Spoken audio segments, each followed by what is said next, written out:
It's 3 a.m. You're holding an empty plastic bottle, and for some reason, you're actually looking at it for the first time. Those ridges, the horizontal ribs running around the middle. You've squeezed 1,000 bottles in your life and never once asked why they're built that way. Turns out, it's not decoration.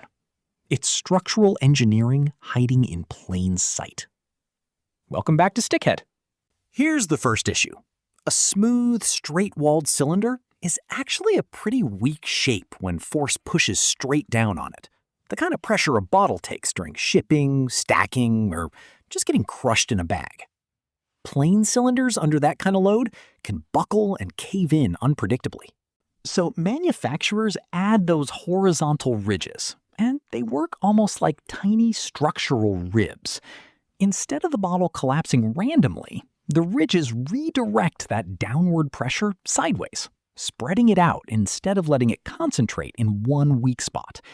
It's the same basic idea architects use in arches. A curved shape can handle way more force than a flat one, using way less material. Here's where it gets more specific. A lot of bottles, juices, sauces, some drinks, get filled while the liquid is still hot, specifically to kill bacteria before sealing. Then the bottle gets sealed shut and the liquid starts cooling down. Liquid contracts as it cools, and once that bottle is sealed, that contraction creates a partial vacuum, pulling inward on the walls from the inside, not from outside air pressure, from the drink itself losing volume as it cools. If the bottle were perfectly smooth, that vacuum would warp it randomly. Dents, wrinkles, an uneven, unstable shape sitting on a shelf.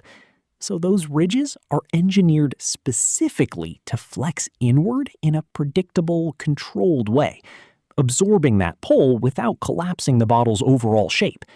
In the industry, they're literally called vacuum panels. And here's the part that makes this genuinely relevant today. Manufacturers have been steadily cutting the amount of plastic used per bottle for years, partly to cut material costs, partly to reduce environmental impact. But less plastic means thinner walls, and thinner walls are weaker on their own. So the less material a bottle uses, the more the ridge design has to do the actual structural work, supporting a shape that would otherwise be too flimsy to survive shipping, stacking, or a hot fill cooldown. It's a genuine trade-off. Lighter, greener bottles only work because the ridge geometry got smarter to compensate. So, next time you're holding an empty bottle, twisting it absent-mindedly at 3 a.m., those ridges aren't just texture.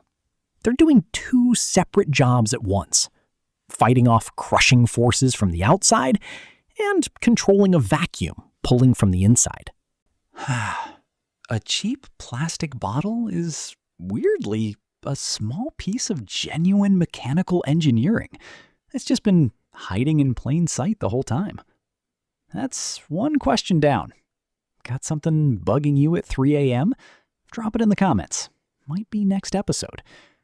I'm StickHead. See you at 3 a.m.